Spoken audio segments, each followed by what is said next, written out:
Hello, and welcome to issue 5 of ComiCentric. Today we have a special guest, Patrick J. Martinez from the KQBH 101.5 Boyle Heights Arts Conservatory. He will be discussing some of his eccentricities and more nerdy stuff that you know what to do with. So stay tuned. Thank you for joining us. Welcome back. And again, I'm here with Patrick Martinez. Say hello. Hey, what's up? Patrick is a long-standing friend, as I mentioned before. Also with me is Peter, Hey. and we are basically going to be talking about comics. Patrick, you ready? I'm ready. Yeah, oh my God. So as I mentioned before, Patrick is a DJ at a local radio station at KQBH 101.5 of the Boyle Heights Conservatory Arts. Yeah, the Boyle Heights Arts Conservatory. Yes, thank you for correcting me. How long you been doing that? 3 years. So since the start of the station itself, I've been there since the beginning. You were there since the inception of that. Pretty much, yeah. Oh, wow. How are you enjoying that? I've been loving it a lot, man. I'm actually really living out one of my childhood fantasies. This was one of the things I always wanted to do. I just didn't know that I can go to broadcasting, I can go to school for it, and I've done it. And so right now I am pretty much living out one of my childhood fantasies. Yeah. So you actually want to plan on being a DJ in a bigger radio station, or what? You know what? Yeah, definitely. If this could lead to like a cool, steady job, then I definitely would like to definitely find myself there. Oh, wow. Yeah. Okay. That's awesome. Patrick, no, let's go start with from the beginning. Yeah. Comic books. Yes. What about them? Yeah. What about them? How awesome are they? Oh, man, I love comic books. Man. Okay. When did you start collecting comic books? You know what? My story's sort of similar to yours when you were sharing about how that's how it got you it got you to read, it compelled you to read. The only difference was I wanted to read, and I think one of the biggest pushes for me was when I first saw Empire Strikes Back. Okay. And Empire Strikes Back was that thing where I just wanted to know more. Like I just wanted to know more about this movie. I had already seen Star Wars, on Betamax or whatever before, and I went with the family to remember the old driving in Pico Rivera? Yeah. Yeah, the Fiesta. Fiesta, yeah. We sat in that car, man. We saw that, and that thing just blew me away when I saw that movie, man. So that movie led you to comics? What it did is it made me want to learn how to read because I wanted to just know more about that movie. I just wanted to know more. Okay. And so in order for me to just know more, I had to learn how to read more because I was at a time when still learning how to read. I wasn't all that, great. My pops was teaching me phonetics and stuff. So comic books was the push. It was like read comic books, learn to read, and then after that, everything fell in place. Okay. So what did you start with though? Archie's. Oh, yeah. Should have known. Archie's, and before that, tripped me out. Now that I think about it, my grandpa My grandpa had a stack of, was it Mimi? Mimi Penguin. Yeah, and he used to. Where I used to go visit, I used to sit next to him on his lap, and he would read those to me. Because they were in Spanish, right? Yeah. So he would read those to me. So I already kind of had like the way the sequential art moved and how it was kind of formatted and set up. I couldn't read it, but he would read it to me in Spanish, and then he would translate it in English, and then he would tell me like what the point of the story was, like what the theme was. And so that. I don't know if that would be my first introduction to comics, but that was where my grandpa, because he liked those comics a lot. Yeah. And then, when I started reading, I had already understood, my mind understood how this moves, how it reads, and what the bubbles are, and all that stuff. So it was already programmed on you, even though you didn't understood it. You knew how to flow it and how to. Yes. Okay. Yes. That's cool, and those were pretty cool little books back in those. Mimi Penguin, Malafa, and all that stuff. Yeah, I mean, if we in today's temperature, if we push some of like what the imagery was of the character, now it's offensive. But Yeah. for me, you're little. You're not Thinking That's of not that. what you're thinking. And my Mm-mm. grandpa never bothered. It wasn't like his focus. His focus was telling me that this is a specific storytelling Okay. that they use in Spain. I forget the name of the format of the storytelling, but it's kind of like the same format Oliver Twist is told in. And I know there's a name for it. I know Oh. writers and authors. There's a name for the storytelling, but he would lay all that down for me, and what the theme was, like what this young child Yeah. was learning, what lesson he had in that book. That's good. That's interesting because that obviously sparked the interest in your head, Yeah. and you started reading Archie. Mm-hmm. And after Archie, where did you go? Archie, where did I go?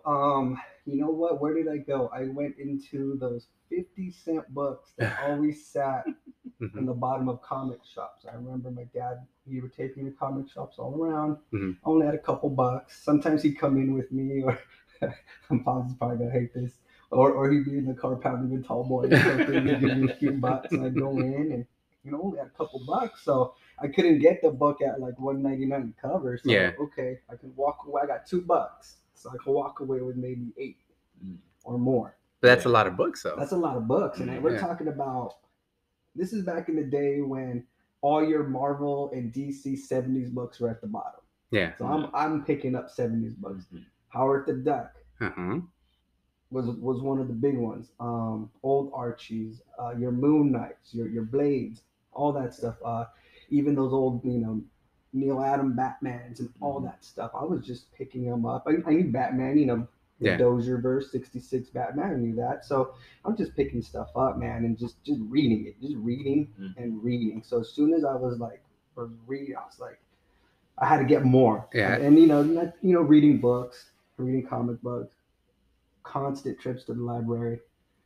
So it was just that reading. So by the time I was like ready to get my Star Wars on, I was already like, okay, I'm ready. And there was only so many source books at that particular time I could get. But still, I think Empire was the catalyst that made me want to just know more. Your inquiries started flaring up. Yeah. Okay. That's interesting. You mentioned your dad. Did he had any inquiries into the comic world? Oh yeah, my dad had stacks of comics too. He had he had just various books. Some of the books, when I looked through his piles, I know he had like the old Ghost Rider, the Cowboy Ghost Rider, Rawhide Kid, some Neil Adams Batman. Like we were talking, we had a conversation, I know, where we were talking about that Neil Adams cover that stuck in my head. That how many ways can a robin die? Yeah. My pops had that, and he had the one before it where he's holding the newspaper.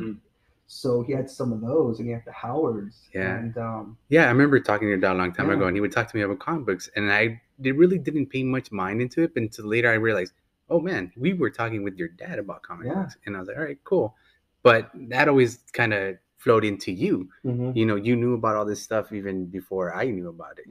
And too, my dad is a huge pop culture guy as well. Like, I mean, my dad, he came from a different era, and as for him as a kid, it was like musicals. So man, we would sit and watch musicals, old movies. So my dad always kept up with what was hot, what was popular, what was there. So he had a good finger on the pulse in terms of pop culture. Okay.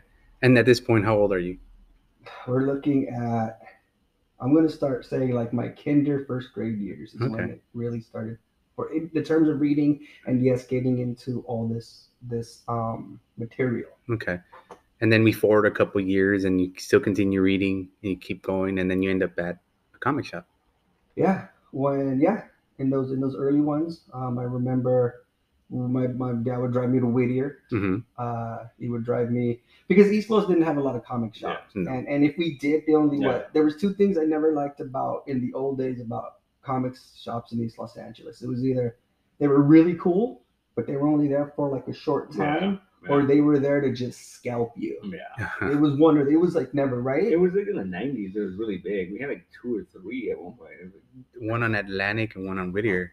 The one in Atlantic right there in the corner, the Reagan Atlantic, And then there was it was right next to the cemetery. And And they moved to Atlantic Square. Oh, was that the same one? Yeah. Okay. And then there was the one that I always remember was right next to the theater. The what was it called? It looked weird. It looked like a cave. It was really dark. And, yeah, you didn't know what it was there. That was in Frank's Comic Castle? No, Franklin Castle was next to the cemetery. Oh, okay. Yeah, that was a cemetery one, right? Yeah. I used to steal from there too. And two, right where the shop that shall not be named. Mm-hmm. I believe there was a shop around that same block too in the '90s, right? Dude sold GI Joes and vintage toys, right? Wasn't it across from the Astro Burger? Yeah. That always felt like a front, though. That was a toy store. That was a comic store. It was a toy, and they had small amount of comics, but it was mostly focused on like the figures. But that always felt like a front. Yeah, no, it was really shady. It was weird. And they would sell your drugs in the back. They might have, man. I don't know. Now that I think about it, as I get older, I question that sometimes. Yeah. Well, yeah, you got to think like, how do they stay afloat, right? Yeah, exactly. At the time, well, now now as I've gotten older, it's hard though. Hey, well, I mean, at that point, you started working though at a comic shop. Yeah. What comic shop was that? That was Pat Corona's, man. That was Madhouse. Pat Corona. Yeah. I remember that guy. Yeah, he's the one that ran it. Yeah. He's there in Montebello. Kept changing. He kept like having to move. Ended up having like 3 spaces. Why did he end up moving so much? I think it was rent issues. Oh, because at one point they ended up like at the border of Montebello somewhere. And then he went from right there across from the junior high, Montebello Intermediate. Prime real estate. Yeah, and then went to up further Whittier and Commerce, Whittier and Harding. Yeah. And then ended up back on Maple and Olympic. Yeah, in a little tiny. Was a weird spot. And that's actually where we met you. Right, it was that one, right? Yeah, from that one. Yeah. That one. Do you remember when we met? Because I don't remember. I think because Juan, the old guy who ran the Galaxy, right, where you guys were at, I know they have like some sort of weird deal. Yeah, I don't know. They had something. I think the first time we met him was judging the Hero Big tournament at the store, right? At the store? No, we met him before that. He took us down a shakedown. Madhouse. Yeah, we came as his muscle down to the store. Right, I remember that. And then, but yeah, it was cool because didn't you guys would sometimes come over and drop some stuff off after that? I know I had to. Yeah. Not by choice, but yeah, we did. I think didn't he share Juan's account for books? I think so. It was ordering, it was something. It was a whole weird thing. I don't know. Yeah, we're gonna get someone in trouble. I mean, we were stocking the other store here in San Gabriel, remember? Yeah. Orbit. Yeah. Yeah, shoot, Orbit right here. Yeah. I mean, it was a good hustle while it lasted. You can't do that anymore. No, you cannot. Diamond will not let you share an account. You can't do it. Like, well, you can do it, but if they find out, you're done. That's a big. Yeah. Is it okay to say who it was, or is that already is the time? The time has passed. It's 20 years. To be mean, but like none of those stores exist anymore. Some of those people don't exist anymore. Yeah, well, maybe. I don't know. Well, I mean, and like Melanie said, we started playing clicks together. You started showing up for clicks tournaments. You know, we started bringing more people around. And you kind of just stood, and we were after hours partying it up, good times. Yeah, different times, man. It was a different time. I remember we would come and just play clicks and get wasted, and even when the store closed, we started going to his house. Yeah, that's right. Yeah, when the store closed, we went all the way up to Pasadena. Because that was the time when I left. I moved out of East Los. I was with my son's mom there, so we were there for a couple of years, and then I came back home after that breakup, and yeah. And now you guys used to come on up and I always thought the funniest thing, we were doing it just to play. I always found it funny when people would show up. Like random people would show up. And then it was like you had to just let them in because it was like you didn't know if they were narcs or what they were. And we played right. We followed the rules. They won their prize. I know we would just give them the fellowship just to exactly. Shut them up. Because you were actually an event place on the website or whatever. Yeah, we were. Yeah, because I remember I got that envoy status.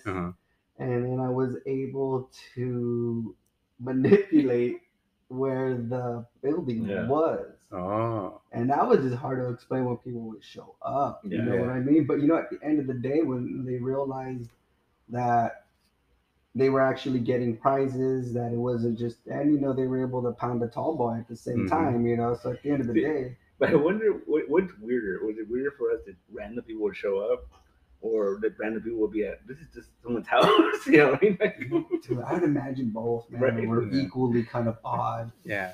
But I mean, that freedom was there. Freedom was there. Yeah, you could do whatever you want and play at the same time. And we didn't commit them to buy anything. Mm-mm. No. Even when we had to play the because remember how it was structured? They would have like the free. They'd have that one where you would have to buy packs and open them, right. And we never. I was like, you could commit to that. It's stuff. Yeah, that's pretty cool, man. That was over 15 years ago. Oh man, about I Yeah. don't know what started then, but well, Clicks is about 15 years old, so I'm gonna say yeah. And even from the initial point from when we met to that particular moment, we still had a good chunk of years between us. Yeah, that's true. And after that, we kind of just died down, and everything kind of went their separate ways. Yeah. But you still started collecting comics, right? So I still stayed with comics. I mean, there was that drop off where I wasn't, pulling, where I wasn't doing anything. I would come in, especially come here with Pete, grab some stuff, grab some old stuff, or just maybe, just buy some merch or whatever. But I was just trying to keep something in hand to read. And what was that? What was that one thing you always have to pick up? Well, it always changes. Okay. You know what I mean? Like for me, I like to at least, of course, I like to have some sort of Archie to keep that because that stays. But sometimes maybe there was just a mini series I wanted to catch, or maybe I just wanted to grab something, or just kind of hear something, or maybe just a lot of it was having to come with Peter, man, because he's gonna share some stuff. He's gonna keep me in the loop. On the loop, yeah. So that way I can then kind of navigate. Yeah, he's good at that. Yeah. And it just is sometimes how it goes. You it's not that you lose interest. Yeah. At that kid, so I had to like die down on my spending habits and things like that. At the current moment, I'm not buying heavy as I should. You know what I mean? Well, I mean, like you said, you're a dad. Yeah. I mean, being a dad and trying to collect comics is a ordeal in itself. How have you managed that? You know what? It gets rough because you know how it is when we are into something. We're not just into the comics. We're into toys. We're into the whole culture. The whole culture of it. And there's so much. There's just so much that just you want. So here I am. Here's this and that. But I think right now, since I'm doing the radio show, a lot of my attention and whatever cost I have is going to the music, like going to buying records and then being able to use that. But I do like to still keep my eye on comics that are out, stories that are coming out, because I still talk about it. Right. It's not like a heavy as maybe when the show itself started, the programs themselves, it's kind of changed, but I got to maintain, the comics on there. You know what I mean? Yeah. And still mention it and talk about it, spotlight somebody or just, honor somebody. Okay. All this stuff, do you influence your kid with this, or he has the pop culture gene in him, the gene, right? But what is it now? It's video games, right? Yeah. For his generation. Okay. So he's the gamer of the family. Okay. And he would read comics. I'd give him comics to read. Like right now, he hadn't wanted me to buy those Batman ones, which I never got him. But because of the Fortnite codes and stuff. He's a mean Fortnite kid right now. Okay. Fortnite is really good at capturing all that pop culture stuff. Man, oh yeah. I see kids wearing freaking Star Wars stuff, and it's all because of Fortnite. Yeah. Kids they dump everything in there. Man. They have events where you have to beat up Galactus. You have costumes. You can dress like Moon Knight recently. Yeah. So. And what trips me out is he knows like how to appeal to me and how to get like he knows how to get that money, whatever they call that money, that Fortnite money. There's like a term for the money that they get. So he knows how to play me. Like he'll be like, you want to see the Dr. Doom skin? Right? Yeah. Or when they drop like the Psylocke one and the cable. Hey, you want? And he showed me the Psylocke, right? I was like, hey, get that Psylocke. Oh, and then he shows me, and I go, hey, so where's her thing? Her like psionic blade or whatever. Oh, well, you have to buy it. Oh my All right, then you're gonna get Psylocke. I need you to get the blade. I need you to get her face mask and go for it. I went and bought him V-Bucks. I went and bought him. I'm like, hey, here's, I don't know what the 15, whatever is. I'm like, boom. only spend it on Wu-Tang stuff. That's what I told him. Just Wu-Tang. That's all you're gonna get. But so he knows how he knows how to play me on that. Yeah. And I think it still falls into the psyche because he's around. He sees posters, he sees the comics, he sees the figures. He sees all that. But does he read them? You know what? Not like he was before.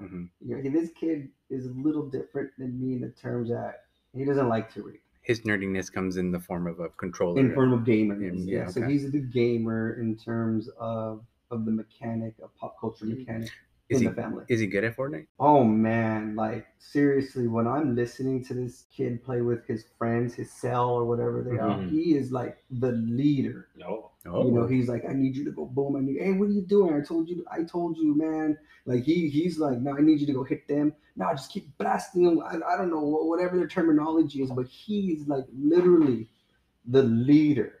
Wow. And he's like, okay, I need to take this point. I need you, hey, just stop over there. That's nothing. I need you to be over here. You know what? I didn't know about that about me. He's straight like the lead on this. Like he is. Because every time I meet him, he's like just like a little goofy dude and his little thing, and that's it. Big old hair, big old little fro he has. But he has leadership skills. No, he's got mean leadership skills. I tell him. It's Fortnite alter ego, man. I guess. Yeah. No, for real, man. Like one of these days, you guys should just come kick it and just listen to him. Because it's a trip. Wow. It's a trip. Well, I mean, it's probably comfort though, man. Like you're comfortable with certain surroundings, and that makes sense. And they respond to him, man. Like they respond to him. You told me there's just like this one kid that seems to like sometimes push his buttons, and he just like he makes it clear when that kid's acting like a fool. He puts them on check. Okay. And they listen, but I can hear his leadership skills when he's playing. Wow. That's amazing to me. That's pretty cool. I didn't know that about it. Yeah, cool. It's cool to just kind of hear. And quick question on that whole thing. How has it been like raising them by yourself? It's not easy. It's been a struggle. Okay. But I try to do the best I can. Okay. You know what I mean? Like sometimes I feel like I'm not. But at the end of the day, I just hope I can at least send out some sort of decent dude into the world. I don't know. That's all we can hope for, right? Yeah, that's all I can hope for. I mean, no matter how good I think I can do, I think there's one, I'm always going to make some sort of mistake. And two, he has his own personality. He's his own individual. So there's just going to be things there that I might not be able to really, change. You know what I mean? Yeah, I hear you. So that's what it's like raising a kid by yourself, but you're not really by yourself. You got a partner. Yes, right now at this particular present time, yes. I mean, that's like I'm guessing it's a blessing in disguise, or how has that been? Well, you know what? Unfortunately, I wish he had more positive. Let's just say it. Instead of dancing around, I wish he spent more time with his moms. All right. However, he does, with my partner, he does have one positive female role model outside of his aunt and outside of his grandma. Okay. So yes, she has done her part. And the thing is this is something she doesn't have to do. Of course. And that's something that I told her. Like, you are not obligated. You're not here to be filling in some sort of mom role. So you're not obligated to anything. However, she's been around for a bit. So, she has taken and fulfilled that role. Very supportive. Very supportive. At times when I cannot reach him or be able to discuss things with him, because you know how kids are, you can talk certain things to me. I get it. He left you. Stopped. Oh, he left you alone. He stopped. He left me alone because I was like, you wouldn't even catcall or anything like that? Nah, man, because I mean, how you gonna explain to your homies, man? Yeah. That the dude, that the nerd that carries a flipping mono in his pocket beat you down because you took his comic book. Yeah. You don't. You don't do that. You're not gonna tell that to your homies. He's gonna lose all credit. Exactly. They're gonna be, that's that fool that got you. That fool. That fool that you're like twice the size of. They'll laugh his ass off. Exactly. Yeah, He's gonna admit that. Yeah. He's gonna admit that. So. And sometimes I tell people, hey, look, if you live this life, there might be a moment you might have to knuckle down. Prepare to defend it, I think. Prepare. Or prepare to defend that other nerd. Yeah. You know what I mean? But and I don't know if that's just and is that just from living in the hood? Is that just part of it? I don't know. What's your thought, Peter? I mean, it's funny because like we talked about earlier, like it's cool now. Yeah. And it's such a weird thing because you talked about like you didn't talk about it, you hid it, right? Mm-hmm. But now you go on these social media apps and it's like, what do they say? It's cool to be cringe. No, right? Yeah. it's such a weird Mm-hmm. twist or turn on the whole thing, you know. And I've been cringed my whole life. Yeah, right. No, but All of us. But I think it goes too far sometimes. Mm-hmm. I think sometimes people do stuff on social media to get attention. And you're just like, that's annoying. Yeah. Well, that's not being nerdy. That's just getting attention. Well, I mean, I think we talked about it before. Is that I think everybody is nerdy about something. Right. Mm-hmm. Like sports fans are the biggest nerds of them all. Yeah. But a fantasy football. Yeah. That is tell me that is not hella nerdy. Right? Dude, it's so much math. It's freaking Dungeons and Dragons, basically, right? For real. Don't tell them that. Yeah, I know. But it's still the same kind of nerdy behavior. Yeah, and we talked about this last time too. Like people, especially people that are into basketball, they'll walk around with the jersey and the shorts. That's fucking cosplay, That's man. great cosplay. Right? They feel like Kobe as they're walking down the street. They feel 10 feet tall, and But then it's like, but it's weird because it's like there's acceptable nerdiness, and then there's unacceptable nerdiness, right? Yeah. But I think that it goes either way, though. I mean, I don't like Harry Potter, and the people that get into like hardcore, I'm like, this fucking nerd, right? They got their wands, their cloak of invisibilities. Yeah, man. It's just weird though. Like it totally shifted though, where it's like cool to be nerdy now. Yeah. And, it's cool to be nerdy, but I'm also one of those guys where I gotta say, hey, the three of us, we had to take them hits first. Like we had to take the hits and we had to throw down knuckles. Yeah. Because no, it wasn't accepted. There was a stigma behind it, especially if you're like 14 or you're an older man in the comics. There was just a stigma attached to you that people. I mean, I can repeat them. But we already know. And anyone listening, I think, already knows where I'm leading. And especially because at that time, you care what other people think about you. Like that's a very important thing when you're a teenager. Yeah. I think that's a problem. You know, like once you get to the point where I don't care, like and to get to win, it's fine. You know. Well, I mean, I've always never cared, but it was one of the things I still had to socialize. I still had to go through these caves of wonder and all that stuff, hiding this stuff. You know, I really never told anyone. Oh, look, I have toys. Oh, look, I have this. I collect McDonald's toys. You know, I never told anybody that. Yeah. But I still did it. Yeah. And now, we went to McDonald's earlier, and he was like, "Let me get that Happy Meal." I had a split second where I was like, "I want a Happy Meal too." Yeah. You know. But see, it's funny. I actually had the opposite experience once. Oh. I was working at this insurance company, and I had to go in shirt and tie and the whole thing, right? And one day they sent me to the Norwalk office. During lunch, there's a comic book store right there. Oh. I'm like, I'm gonna go check it out, right? I walk in, shirt and tie, and they were like wrong. Yeah. Yep. You know what I mean? Too forward. Exactly. Yeah. You know, it's funny. A couple years ago, I think I told you about this. Someone came in and told me there was a website that rated comic book stores on how they treat women that walk in the store. Oh boy. And she told me, she goes like, "Oh, we came because you have a high rating." And I'm like, "Wait, what?" I'm like, "Okay." And I went and looked it up, and I was like, "Wow!" like that's it. That was the criteria to get this high rating. Well, but the thing is, that's a lot. Though. Yeah, right. Yeah. But it just kind of, but it bummed me out though that like that's all. You know what I mean? Like that's all it took. Yeah. Well, frankly, I wouldn't even know how to do that. Yeah. But I get it. You know, it's there's stigmas behind all that stuff. Yeah. Being the comic clerk, being that guy that's trying to suggest something to someone. We don't know who these people are, but we still try. You know, as long as we've been doing this, I've learned to stop judging and be like, what do you want? I'll find it for you. You know, you like horror, you like this, you like that. Yeah, and that's always the one rule I always talk about. Like, you can't only push what you like. Yeah. You need to understand that. See, I always make the argument, there's no such thing as a bad comic book. There's just, it's not for you, but it's for somebody. There's a reason why it's published. Yeah, exactly. And so you can't like kind of judge people on their taste, because otherwise you become that stereotypical comic book guy. Just grow the ponytail out. Yeah. After that, you became a DJ, and this is where you're at now. Yes. What does the future hold for Patrick Martinez? You know what? I still want to stay in the radio game. And whether it be just as a community radio disc jockey, that's fine.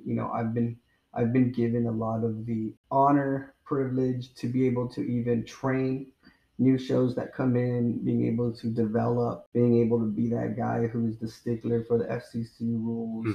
So I really try to make myself present, help some of the other people with their recording, like I said, develop their shows or just whatever. And they've allowed me to fulfill some of that role. That's okay. I mean, that's a whole other world of geekiness right there. The whole radio DJ. Well, I mean, music, like we say, everything's geeky, everything's nerdy, just like you say, Peter. And there's just ways that we do it, and music is one of them. Okay. And for me, the soundtrack, music is a big part of it. Yeah. Let's go back to the Star Wars. Okay. So, John Williams. Yeah, so let's go back because because I used to go to my aunt's house and I'd be with my cousins and I had like these cha-cha cousins, right? And I had my cousin Michael, right? He had action figures and toys, right? So sometimes I'd go over, he let me play with their toys, and they were all into that freestyle music. Oh. But what does that freestyle music have? It's all electronic. It's like, pew, pew, pew, pew, pew, pew, pew. That's straight space, dude. Like, I listen to freestyle. I'm over there with my Star Wars, and I'm like listening to them because I would just go off. My mom would visit her sister, and I'd just go off and I'd play. And I used to play by the room because of the music, right? Because it had that. It just sounded like space. So freestyle, and then all kinds of other music, and just became the background. Like I'd be playing with toys at home. The radio would be on. There'd be something playing, or even from the early days, there was always some sort of music in the back. Yeah. And I just think for me, like that influence, there's an influence of having music in the back of what I'm doing, my stuff. They help you play, they help you read, they help you do all that. Yeah. Okay, that's interesting. Well, you're really into music. I know you can go into deep dives in certain things and all that stuff. You had that growing up parallel to the comic books, parallel to the toys, parallel to all your pop culture stuff. So that's also been part of you. Yeah. That's part of your eccentricity, if you will. Yeah. Yeah. And how has that influenced you getting books or you reading at all? Well, I mean, so let's go to Scud. All right, Disposable Assassin. The Disposable Assassin. Peter, what was one of them awesome things? Peter Cruz, what was some of the cool things about Scud when you opened that cover? You have a playlist. Yeah. Right, that playlist. I always thought that was just. I always thought my head went boom. I was like, because I'd be like, let me find these jams, dude. Because it would say like, let's say it'd be Beck, Odelay, pages 1 through 2. Yeah. All right, I'm gonna look this up because that's what I need to put in my head now. Because homie's telling me this is what you're gonna listen to, and that's for 2 pages as you read. Yeah, exactly. So so let's just say depending what I'm reading, I'll throw something maybe to even go with it. Or even now when I think of talking about something or somebody, I start thinking of the soundtrack that might be playing along with that. Comic or what have you. But that was just the one thing I always loved because Mr. Rob right there just hit it, man. He hit it right there. We're like, yeah, you know what? You're gonna read my comic, you're gonna enjoy and this is the soundtrack. And for all I know, that soundtrack was playing. All that music was playing because he's drawing. Yeah, you know what I mean. Yeah. Well, Odelay is like a 3-4 minutes song, and you're gonna 2 pages. You're not gonna read 2 pages in 3-4 minutes, but you can take your time and enjoy the panels. There he is. He's over there. Scud's running around. Shooting people. And like, Odelay. Or whatever is playing in there. You know what I mean? That's awesome. Yeah. That was a big '90s thing though. Like Mafu did that a lot. And, it was cool. Yeah. I think Watchmen. Has that ode. Yeah. I love that. That was one of the first time I ever saw that. But what was funny about that Scud thing, because it's sequential art. Yeah. A movie sequential, right? Yeah. So it only makes sense that you put them together regardless of format. Yeah, I'm surprised actually with the whole the influx of like digital comics. I'm surprised they don't do that. Like I'm not talking about using like popular music, but using like imagine creating a score for a comic. It's playing in the background. If anyone out there is interested, please hit us up. This sounds like a great idea. Right? No, for real. I think it'd be a lot of fun. Yeah. Man, you know. But it have to be right. Like, I mean, the book would have to parallel that, and then it would have to be like you can't just go hip hop, or maybe you can just do metal. Maybe I mean, there is metal like the DC metal and stuff like that. That's it's supposed to go with it, but see, that thing is different. Isn't their songs inspired by the book or something? Yeah, like but Batman sings at the end. He saves the universe. I remember one of my favorite albums was was it the X-Files one? The Songs in the Key of X. Dude, yeah. And those were just songs inspired by the show. But you had cool stuff like Foo Fighters, you had freaking Soul Coffin. Stuff, you know, that was neat stuff, you know. Yeah. Yeah, Songs in the Key of X. That was a good one. Wait, do you still have that CD? Oh, I do. I do have that. I have that CD. I don't have it anymore. I don't think I do. Don't make me sad. I couldn't find it. There's a couple things in that box I don't have anymore. Oh man. I mean, it would. Like, dude, like, what is it? Super Cats. Yeah, right. You're going. No. They have a theme song. They have a theme song, yeah. No, but like for instance, like the freaking first Obi-Wan Kenobi trailer. I remember we were watching it, and the first couple seconds, I was like, oh, it's whatever, right? But then once Duel of the Fates hit, I was like, oh, like my fucking. Like my ears perked up. I was like, oh, okay, I'm in.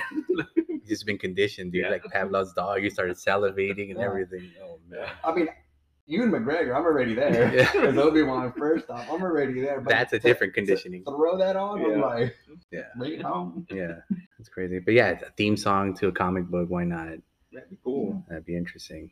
A lot of fun. I mean, and then you look at like comics in which, you know, they have bands. You know, one, the Archies. You look at Love and Rockets. You know, Hopi and Mag, or Hopi anyway, at that punk band, what La Llorona, whatever it was called. Was that the name? I don't remember. I'm sure someone will correct me on this one, but you know, they had that band, and you know, help me out, Cruz Peter. I know there's other comics out there that, you know, they have a band. I remember the silliest thing was what's his face, Dale Quignon, the artist of the Pit. He had a band. Really? And it was called the Pit Crew. Oh. And it was like some weird Canadian metal band. And you could buy the CD in the back of the book, right? And I bought it. And I don't remember the songs. What I do remember was the album opens with the Pit running in a field. And you hear him like hitting the ground, you hear the chains, you hear him like running the grass. What? And it ends with him giving a big roar. What? And I thought that was the coolest shit ever read. What? You set it up. I've never heard of this. Yeah. Yeah. I have that CD somewhere. I gotta find it. That's cool. Wow. Okay. That's interesting to me as well. I gotta find this for you.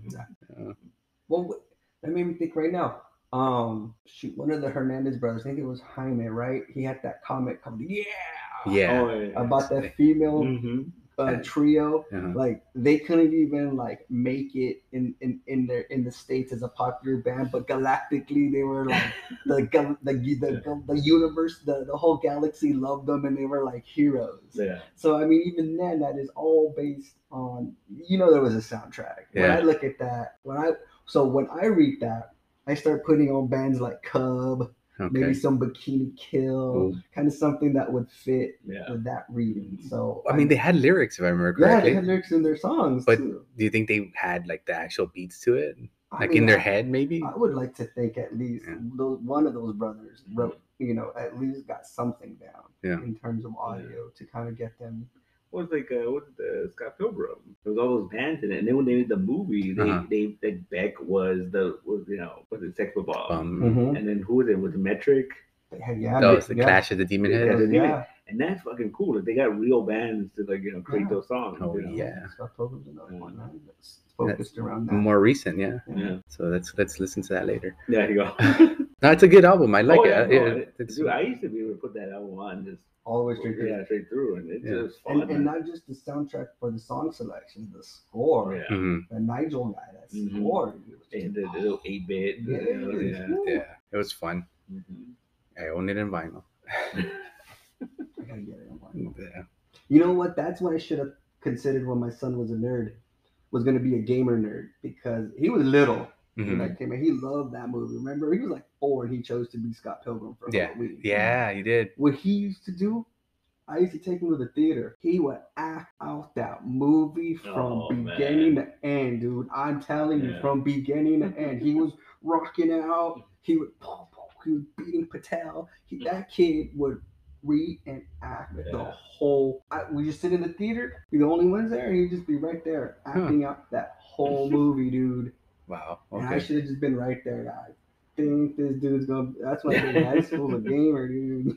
Yeah. Like, because it just pumped him up. Like, I don't know what it was. It just pumped him up. Well, I think that's the most recent thing. That it's a pop culture movie, man. Mhm. There's comic book references, there's movie references, there's music, video games, everything. It's a pop culture movie done right. Which is so strange because it's terrible when it came out, but now it's like a cult classic. I went to see it when it came out. Mm-hmm. I went to go see it. I didn't even get the books, but I went to go see it. Yeah. I don't know. But it was just like now people love that movie. Yeah. They have events. Yeah. You know, you should take them to those events where they throw money in the air every time they kill a boyfriend or girlfriend. Seriously little. Uh-huh. And he acted the whole movie, man. He from the beginning when you see the music and he's over there playing, and then he's over fighting.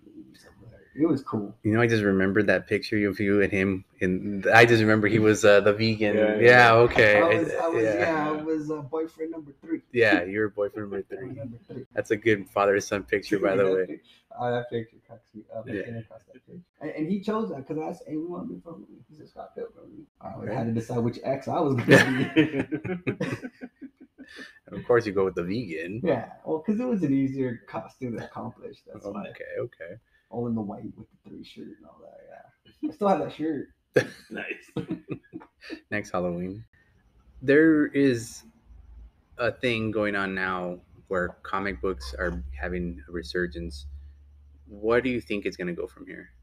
The resurgence of. I think it's going to keep going. It's going to die down. It's going to level off. You know what? I've thought about this a few times. I know we've had conversations. Mm-hmm. I know each time we have this conversation, It's different. It's always different. Mm-hmm. This for Peter's sake. Mm-hmm. You know, I do want and hope that when people are watching these movies, mm-hmm. they're gonna come to him. Yeah. And they're gonna be like, "Hey, do you have this? Mm-hmm. Do you have that?" Yeah. So I hope that these movies, because again, let's look at how we used to operate and how our thinking is. Mm-hmm. I mean, you've done it. It's like, "Hey, I just saw this. Mm-hmm. It's a comic. Hey, do you have this comic? Hey, let me look into this more. Mm-hmm. Let me dive into this more. Let me see what's up." Yeah. So as long as that train of thought is still here, and you know they come to you,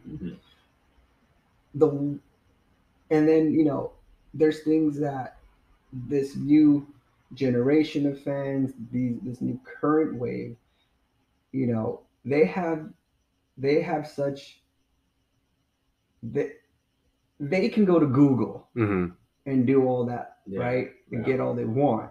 What did we have to do? Comic cards. Dude, we had comic cards, man. We had to read. The handbooks. Yes, we had handbook. We had that. Oh my God, that Marvel handbook. That was all of us had it.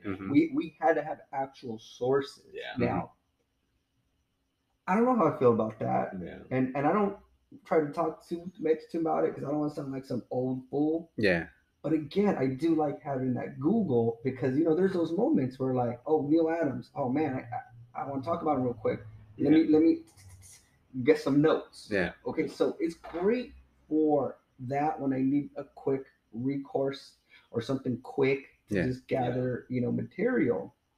But at the same time, I'm like, I think y'all should still be able to. Y'all should be going and doing some of that analog work. Yeah, analog. You know what I mean? Don't be so digital now. Go analog and walk into the store. Read them books, have that source book, have that material on hand. Okay. You know, like, okay, it's cool to be like, oh yeah, so and so, you know, Mark Spector came out in this Werewolf by Night. Yeah. And here I am, I can read it.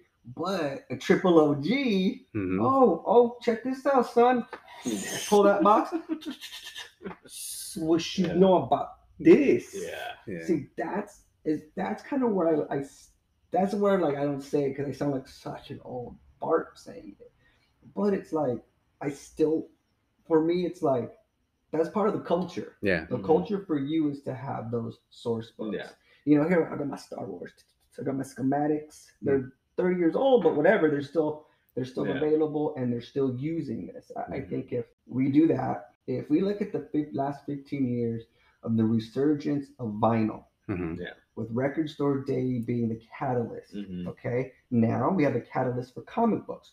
Free Comic Book Day. Yeah. Now, as long as we do what vinyl has done the last 50 years, we break down stigmas. Yeah. We see people of color. We Mhm. see more Mhm. women. We see more diversity in the fact of those who are buying those books, and Yeah. that diversity shows in the pages of those books themselves, Mm-hmm. without publishing houses trying to pander to Yeah. groups. See, that's difficult though, because I feel like people will, like what you're saying, you do that, and there's gonna be that minority that no matter how it's presented, is gonna complain that's pandering, and that's what grabs the freaking headlines. Yeah. That's what grabs Yeah. on social media, and I think that's a big issue. You know, But that's negative though. But yeah, that could be poison. yeah, Yeah. no, it is. It totally Yeah. is. You know, and I just don't understand. Like I've talked to you about this before. Like and like there's the big Star Wars. Mm-hmm. A lot of people are so negative about those new Star Wars movies.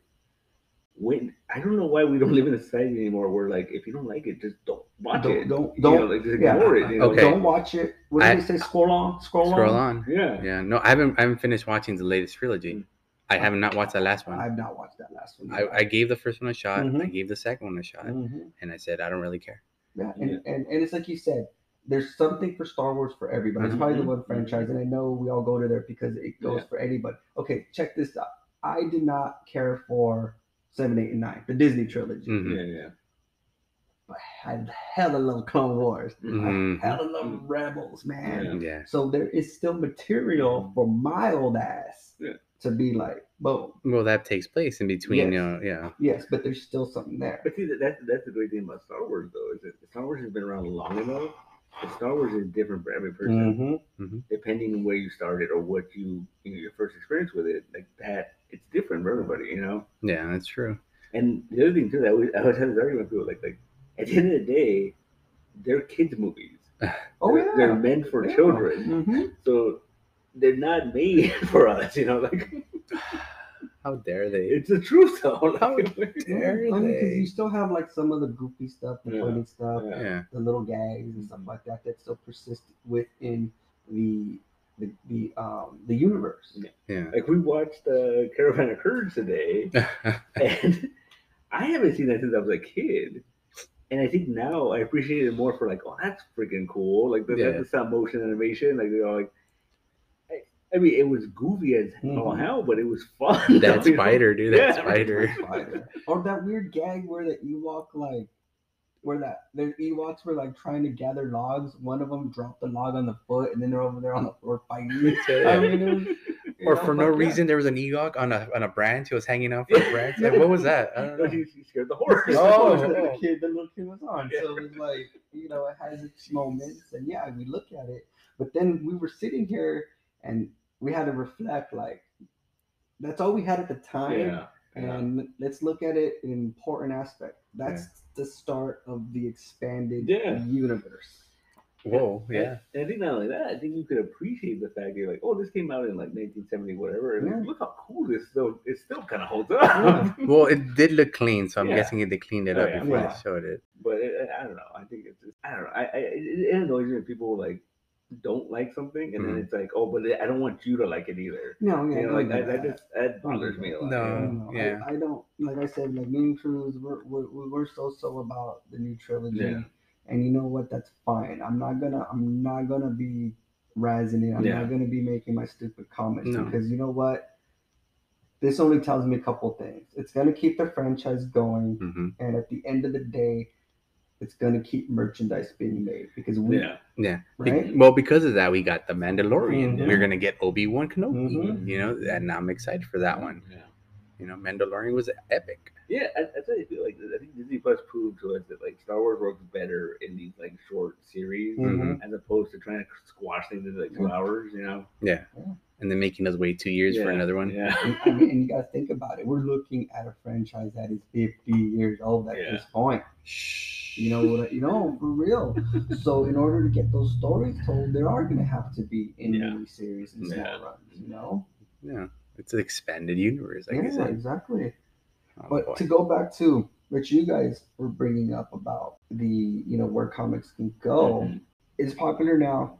Let it be popular. Yeah. We're gonna write it. It's bringing us more merchandise because there was a time in our lives when we didn't have that merchandise. Okay, and there's gonna be a time where this well is gonna dry up, and we're still gonna be here. Oh yeah. We're still gonna hold it down. Yeah. We're gonna clean up the mess, and we're still gonna be here. A lot of people are gonna dip out. A lot of people are gonna stay, and those that stay, I think, are the ones that will have to continue. So those little kids you see with their Iron Man, Avengers shirts, or Batman shirts, they're gonna eventually give it up. They're gonna give it up. Be a jock, be a car guy, girls, whatever. Other things are going to take money, that time and money from them.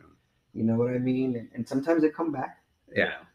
They'll have it always with them. They'll always have it. They'll never leave, and they're regardless, that is still gonna be part of their repertoire, their portfolio of who they are.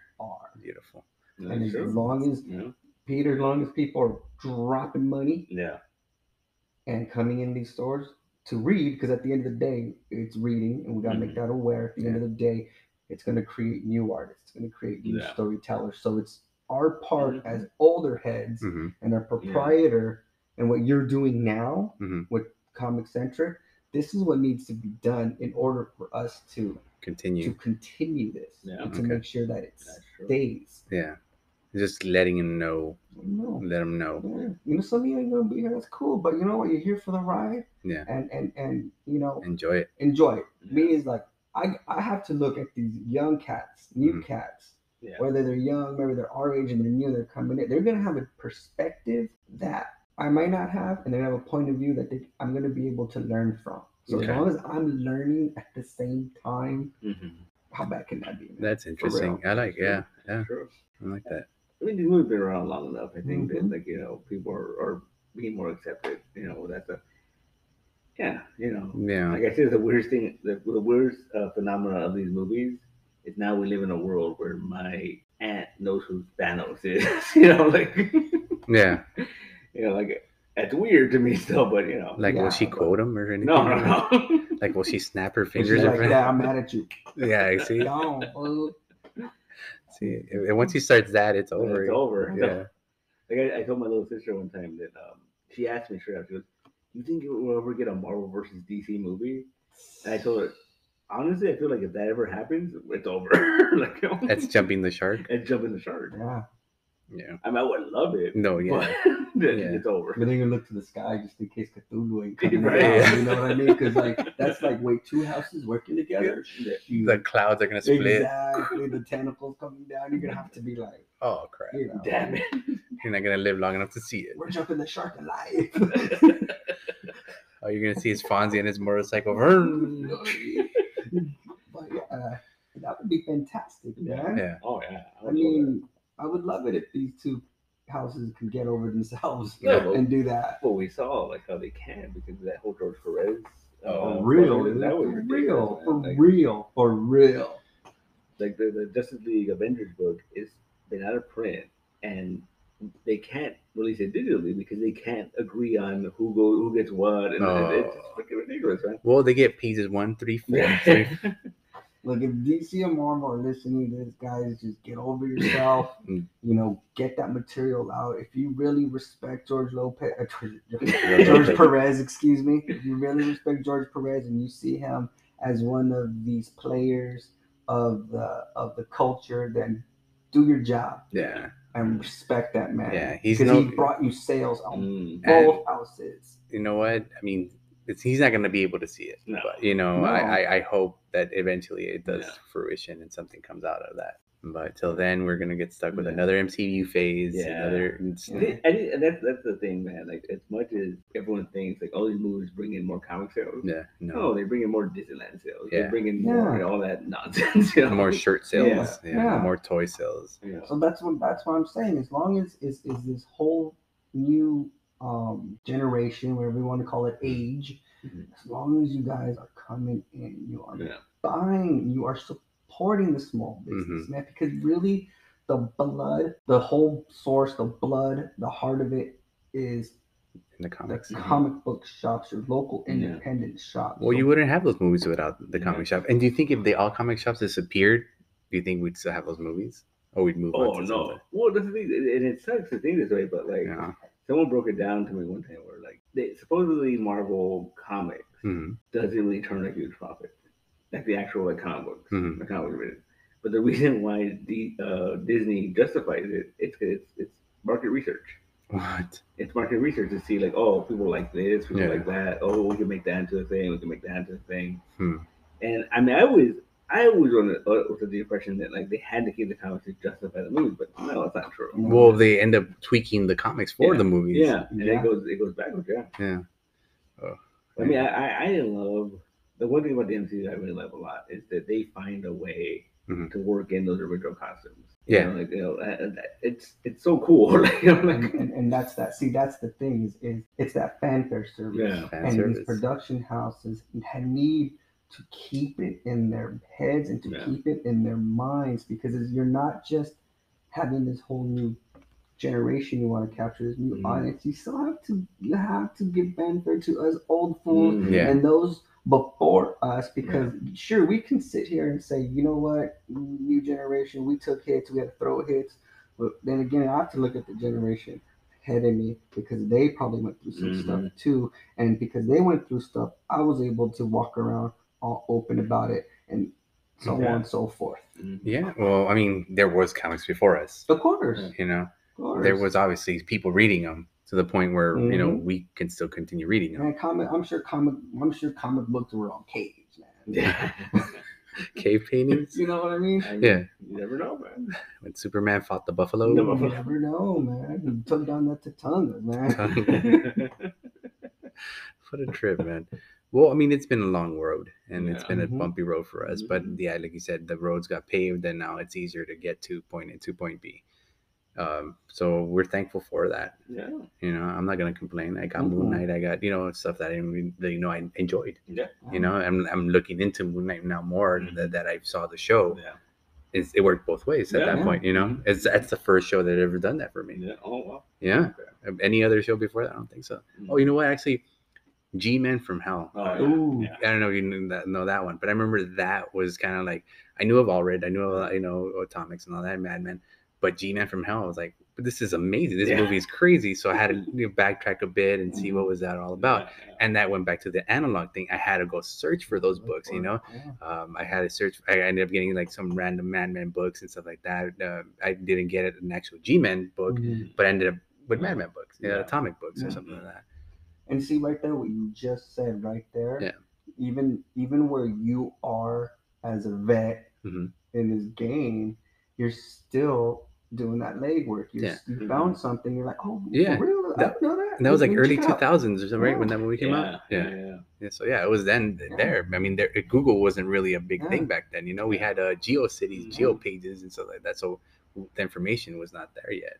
And that movie is so weird. I think we found it at like a Walmart or something. For $5. $5, but you had to dig through it. I remember occasionally like going to other Walmart, see I would buy it anyway. So it's like, oh, I have to buy this. Yeah. It was great because the Madman character was a panther. Yeah, they changed the cheetah or something. Yeah, it was great. Yeah. But yeah, I mean, I guess it works both ways. It's crazy stuff. Yeah, I know. I mean, I know you just gave me these the little figure here for the homies. Yeah. You know, they're Series 13 homies. I know you can go on and on about that, but what else are you into besides this? Let's see. You had Migos. You had all toys. Yeah, I'm also a huge toy collector. Yeah. I love toys. I love action figures, dolls, action dolls. You know. Well, you guys know me. I like everything from Betty Boop, Monster High, Homies, Star Wars, Marvel figures, DC figures. I mean, I can go on and on. Julia. That's your girl, right? She was the pop culture zombie. Yeah. She was smart. She was smart. She had the comic book in one of them. Comic books. Yeah. She had a fly fashion style. So a little bit of everything, man. So that's just the thing. That's just me. Yeah. And I've never been quiet about any of the weird things. No. Like, I've been open about it. Yeah. And everyone looks at me all weird sometimes, but I'm like, no, it's true. Man. It's true. And I admired that about you. I always did. The fact that you're so open about it. It kind of led me to be more open about certain things back in the days. Yeah, no, serious. Serious. The fact that you're so fucking loud, I had to be louder than you, I'm serious. I'm a pop culture loudmouth, man. Yeah, no, yeah. I mean, at one point, Isaac was collecting these homies too, you know, but that was like series 2, 3. And you know what? Let's talk about it while we're on the homies. Yeah. Man. Let's remind everybody. Homies, the whole thing of homies came out as comic strips and low rider magazines. Mm-hmm. They were Mr. the King Gonzalez. He was capturing a culture. Uh-huh. He was drawing a culture that nobody knew about, and it was put in a magazine for a culture that reached out. So I'm gonna have to give it to the homie king, and have to always remind people. Came from comic books, man. You know, I talk about origins, where origins are. Homies come from comic books. I used to get my cousins lowrider magazines, or just pick up lowrider magazines just so I could read those little strips. And you could say, well, maybe it wasn't a culture you don't know so much about. Whatever. They were people that I saw in my neighborhood, people I saw in my family. They were representations of actual people that I would see and engage with. Yeah. Okay. Yeah. And the thing is, those comics weren't bad. They weren't doing anything horrible. No. They were just, low writing and talking about stuff and just hanging out. And just showing me that, look, there's actual comics that have people that I'm familiar with. Yeah, with their high socks. Yeah, all of it, dude. And then too, the cute. And you know how I am. Mm-hmm. I'm always drawn to cute women that are drawn. So some of my favorite homies happen to be the female character. Yeah. Have always happened to be those drawings. Dude, check this one out. She's a fat butt. And the tattoo, the little detail. Oh, I love that. Right there, right above her chichi. How detailed have they gotten? That is super detailed. Yeah. But again, that's the thing. Like, so me, that just plays into how comic books. It's like, ooh, comic book there, ooh, comic book here, or anything that had some sort of you know what I used to like when that one, I don't know what Christian church it was, but they would have those little comic books that you would get. You're going to hell. You're going to go to hell. Those were fantastic, man. Yeah. It's a comic book. I'm like, okay, this is how you're going to get your message across. Yeah. That's cool. Well, they would pay actual comic artists to do some things like that. They probably didn't believe in the message, but it's okay. It was a paycheck for them. It was a paycheck for them. And again, sometimes comic books are used as a means of information. I know different cultures, what is Germany? What is graphic novels? Mm-hmm. Other cultures have a certain name for it. It's the same thing. It's the same thing. It's you have the manga and all that.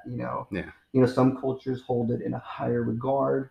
Some are just think it's just for kids, or But again, comic books they're universal. And they bred some of the best writers, American writers, coming out of it. Some of the best artists coming out of it, which in turn has influenced a whole bunch of people. So, and you can, there's always that conversation. I'm a big popular writer, but I love comic books because that's what got me into writing. And Cruz, we had to go on kind of the whole thing. Me and Cruz had this conversation where popular music, current music, all right? There's a lot of female artists who are hella nerdy, right? Yeah. They're adopting Sweetie. Sweetie said one thing I always thought was cool in an interview. She said, Harley Quinn is my spirit animal. And Sweetie's cool, dude, because she's had one time where she dressed like movie Mystique. She was all in the blue. She's had moments where she's dressed like comic book characters. Doja Cat, dude. Yeah. Doja Cat ain't nothing but pop culture. You gonna tell me in that one video where she literally is dressed like white Electra in her white outfit, and she's literally pulling out a staff, which just tells me that's either Card Captor, that's Sailor Moon. She had that staff. Her whole thing is embedded in pop culture. Yeah. They grew up with it. Yeah. There's you kind of look into it, and I see it with a lot of the newer female artists, man. They're adapting. There's a woman named Ashley Hitaki. Well, where does that Hitaki come from, right? She tells me she's heavy in anime, right? So there's just a lot now when we look at it, just to look at the impact of what this is going on, of the terms of this particular set of pop culture. There's a lot of a lot of these musicians who have that background, who have that in them. Shoot, again, I'm gonna go back to Doja Cat, the Say So video. Homegirls, her and SZA dude are playing PlayStation, man. Come on, you can't tell me that has not had an impact, and again, having its impact because little girls are now watching that. They're watching that, so they're saying, "What's a PlayStation?" Exactly, and these young women had some sort of influence, whether it be a parental influence or a family influence. It's become part of them, and they now are bringing it out into it. Yeah. And I'm sorry, Saweetie to me, Doja Cat, they're hella comic books. They're hella out them pages, outlandish, crazy. The look, everything. Yeah, totally. Yeah. No, I agree. And just saying, it's all there if you look at it. And if you're looking at it, you're like, what? Nah, for real. This makes me like this person more. Yeah, no. If you listen to closely Doja Cat, she throws you like Pokemon references. She throws you like underground. Like that one song where she makes that diss where she says, that girl looks like Snorlax. I was like, dude, you just dissed that girl hard. Or it's like teleport like Alakazam. I think it was one of the lines. Yeah. So nerds. It's and to me it's like, there's one thing I used to like. I like this hair. You can remember Dave Chappelle where they had like the draft, like the cultural draft, where we picked this person. Yeah, they wanted this person, or no, you can have that one. So I'm thinking if we had a nerd draft and she's one of them, I'd be like, no, the council speaks. She's one of ours. We'll take she's one of our sisters, and she's gonna protect us. So we need her on. So like that's how I see. There's just some of these groups. You're like, nah. Yeah. If we had a draft, dude, and it was the nerds, that we'd be like, nah, that's ours. Yeah. You see, when it comes to music, I don't mess with you. You know it also. That's good stuff right there. So, I mean, we're coming to an end here. Before we go, I want you to shamelessly plug yourself. Oh, shoot. Shamelessly, though. Shamelessly. Yeah. So as best as you can, go ahead and tell the people where can they find you every Monday and Saturday, I believe. Go. All right. So every Monday and Saturday nights, you can catch me live at KQBH 101.5 FM. So if you're in the East LA, Boyle Heights, San Gabriel Valley areas, you can catch me on your radio dial at 101.5 FM. Mondays with ham radio, 8 to 9 p.m. Saturday with Studio B, 8 to 9 p.m. They are mixed music genre shows with a heavy focus on pop culture. Monday, we just kick it. We listen to a bunch of music. We talk about stuff. On Saturday, we expand the conversation, and we have conversations with models, actors, directors, musicians, local crafters. And when I'm talking about anything and everything, entrepreneurs, and you've been on there talking about stuff. You've been there talking about stuff. So, everything. Pop culture is huge. Yeah. So Saturday, man, we have that conversation. And like I said, everything and everyone, we talk about everything. Okay.